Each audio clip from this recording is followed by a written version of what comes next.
Dear students, मैं doctor Bhagat Singh, सहायक आचार्य राजनीति विज्ञान, राजकीय कन्या महाविद्यालय बारा, आप सभी का हार्दिक स्वागत करता हूं।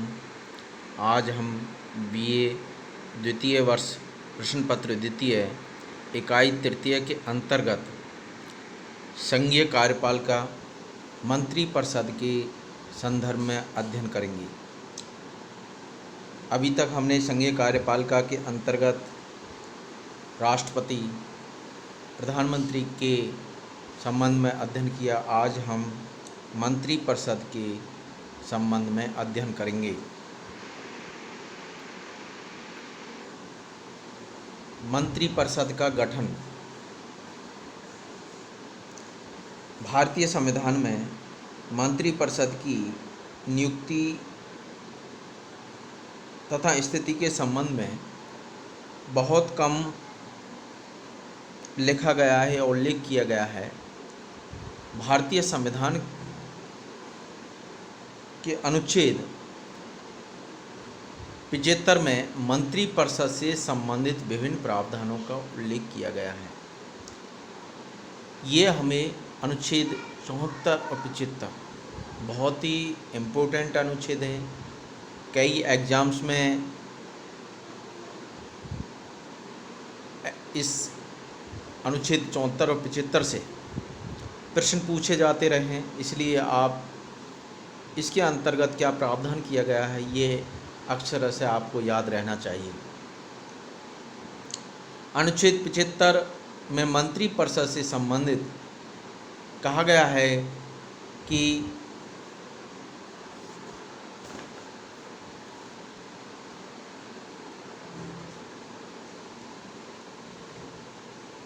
राष्ट्रपति अन्य मंत्रियों की नियुक्ति प्रधानमंत्री की सलाह से करेगा, क्योंकि मंत्रिपरिषद में प्रधानमंत्री और अन्य मंत्री के समूह से मंत्रिपरिषद का गठन होता है।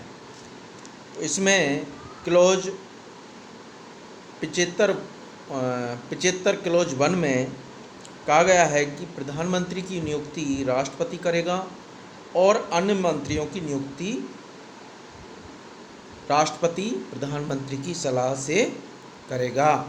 तो ये हमें याद रहना चाहिए कि अन्य मंत्रियों की नियुक्ति राष्ट्रपति करता है, लेकिन किसकी सलाह पर? प्रधानमंत्री की सलाह पर। मंत्रिपरिषद में प्रधानमंत्री सहित मंत्रियों की कुल संख्या लोकसभा के सदस्यों की कुल संख्या के 15% से अधिक नहीं होगी। ये प्रावधान संविधान संशोधन अधिनियम 91वां संविधान संशोधन अधिनियम 2003 द्वारा ये जोड़ा गया कि मंत्रिपरिषद की जो सदस्य संख्या है वो 15% से अधिक नहीं होनी चाहिए। किसके? लोकसभा के सदस्यों की कुल संख्या के। लोकसभा के सदस्यों की कुल संख्या कितनी है? 545, और उसका 15%, 545 का 15%, इससे ज़्यादा मंत्रियों की संख्या नहीं होनी चाहिए। 15% के अंतर्गत ही होनी चाहिए। मंत्री राष्ट्रपति के प्रसाद पर्यंत अपने पद पर रहेंगे या अपना पद धारण करेंगे। मंत्रिपरिषद सामूहिक रूप से लोकसभा के प्रति उत्तरदायी होंगे।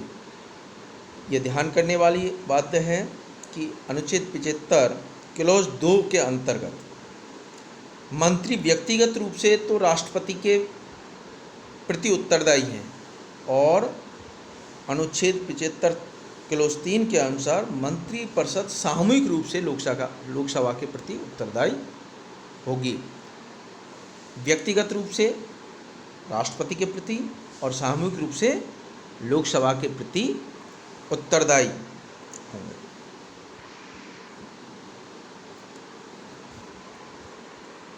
प्रत्येक मंत्री को अपने पद धारण करने के पूर्व राष्ट्रपति के सामने अपने पद और गोपनीयता की शपथ लेनी होगी।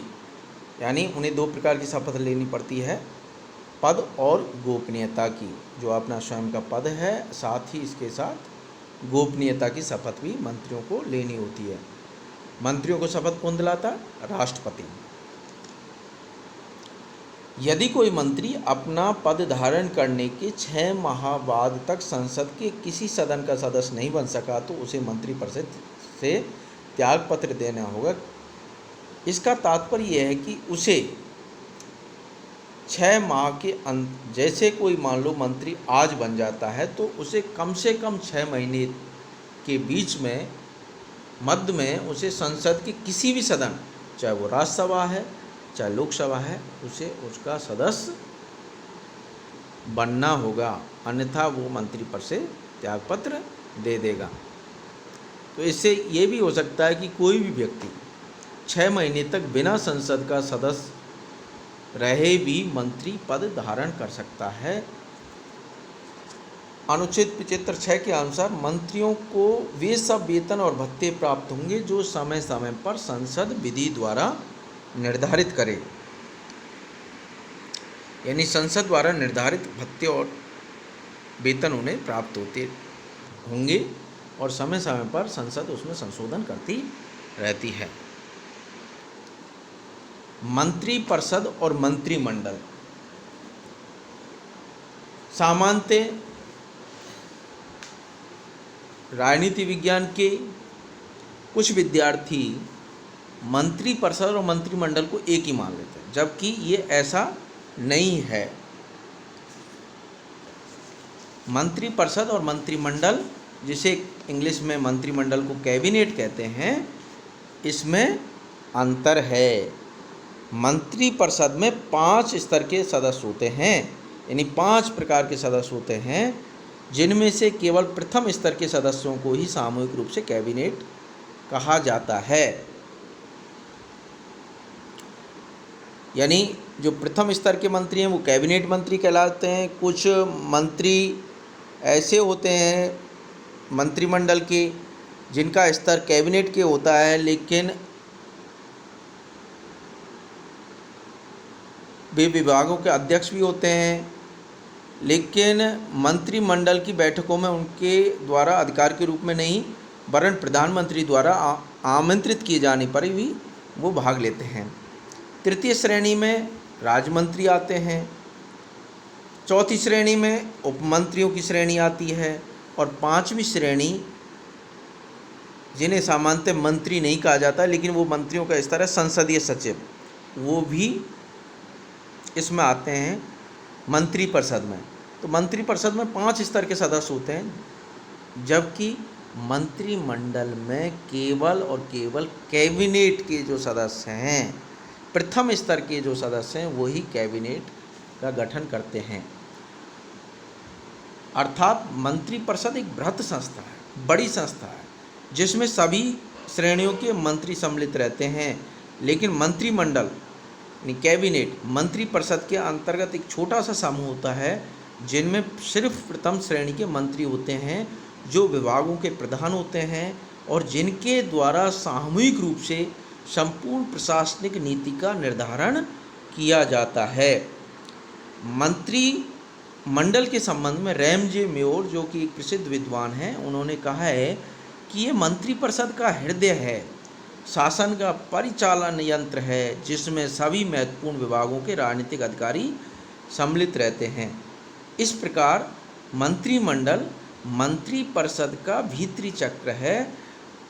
यह मंत्रिपरिषद की सबसे अधिक महत्वपूर्ण आंतरिक समिति के रूप में होता है। तो ये हमें समझना चाहिए कि मंत्रिपरिषद बृहत होता है, जबकि मंत्रिमंडल का आकार बहुत छोटा होता है। और मंत्रिपरिषद में सभी श्रेणी के मंत्री आते हैं, जबकि मंत्रिमंडल में केवल प्रथम श्रेणी यानी कैबिनेट स्तर के मंत्री ही होते हैं। मंत्रिमंडल की शक्तियां और कार्य। मंत्रिमंडल यानी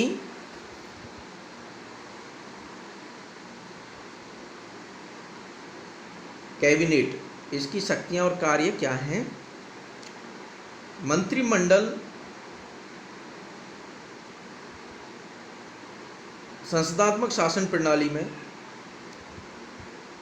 महत्वपूर्ण भूमिका अदा करता है। मंत्रिमंडल के महत्व के संबंध में विभिन्न विद्वानों ने मंत्रिमंडल के महत्व को रेखांकित किया है। जैसे कि जॉन मैरियट ने कहा है कि मंत्रिमंडल वह धुरी है जिस पर प्रशासन चक्र घूमता रहता है। रैमजे मेयोर ने कहा है कि मंत्रिमंडल राज्य के जहाज का परिचालन यंत्र है। ग्लैडस्टोन ने कहा है कि मंत्रिमंडल वह सूर्य पिंड है जिसके चारों ओर अन्य पिंड घूमते हैं। मंत्रिमंडल वह सूर्य पिंड है जिसके चारों ओर अन्य पिंड घूमते हैं। ये ग्लैडस्टोन की परिभाषा है। मंत्रिमंडल के प्रमुख कार्य निम्नलिखित हैं। नंबर 1, राष्ट्रीय नीति निर्धारित करना। मंत्रिमंडल का सबसे अधिक महत्वपूर्ण कार्य राष्ट्रीय नीति निर्धारित करना है। मंत्रिमंडल यह निश्चय करता है कि आंतरिक क्षेत्र में प्रशासन के विभिन्न विभागों के द्वारा और वैदेशिक क्षेत्र में दूसरे देशों के साथ संबंध के विषय में किस प्रकार की नीति अपनाई जाएगी। राष्ट्रीय कार्यपालिका पर सर्वोच्च नियंत्रण। सैद्धांतिक दृष्टि से संघ सरकार की समस्त कार्यपालिका शक्ति राष्ट्रपति में निहित होती है, लेकिन व्यवहार में इस प्रकार की समस्त कार्यपालिका शक्ति का प्रयोग मंत्रिमंडल के द्वारा ही किया जाता है। मंत्रिमंडल में विभिन्न विभागों के अध्यक्ष होते हैं। वे अपने विभागों का संचालन करते हैं और उनके कार्यों की देखभाल करते हैं। मंत्रिमंडल ही सरकार की नीति को कार्यान्वित करने के उद्देश्य से विभिन्न विभागों को एक सूत्र में बांधता है। मंत्रिमंडल का समन्वयकारी कार्य।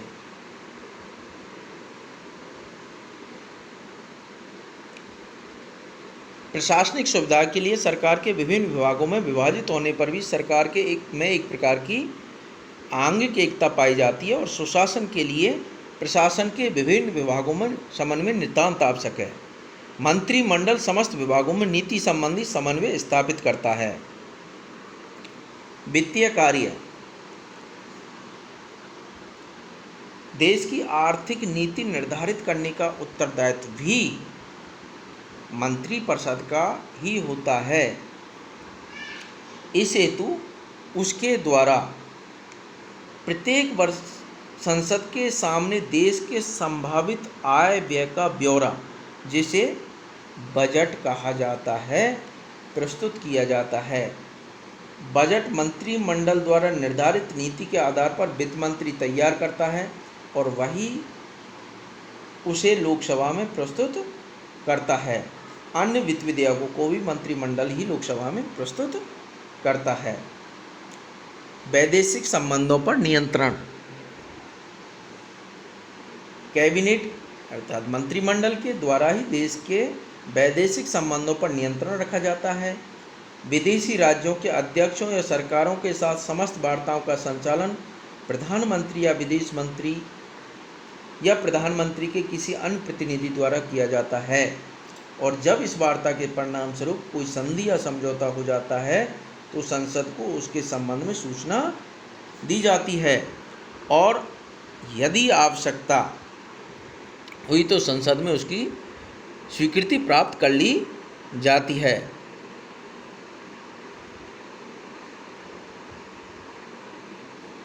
नियुक्ति संबंधी कार्य। संविधान के द्वारा राष्ट्रपति को जिन पदाधिकारियों को नियुक्त करने की शक्ति प्रदान की गई है,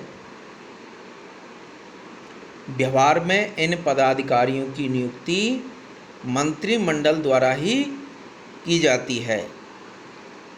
मंत्रिमंडल के परामर्श से ही संसद के दोनों सदनों के मनोनीत सदस्य नियुक्त किए जाते हैं। राज्यों के राज्यपाल, उच्चतम न्यायालय के न्यायाधीश, उच्च न्यायालय के न्यायाधीश, महाधिवक्ता, महालेखा परीक्षक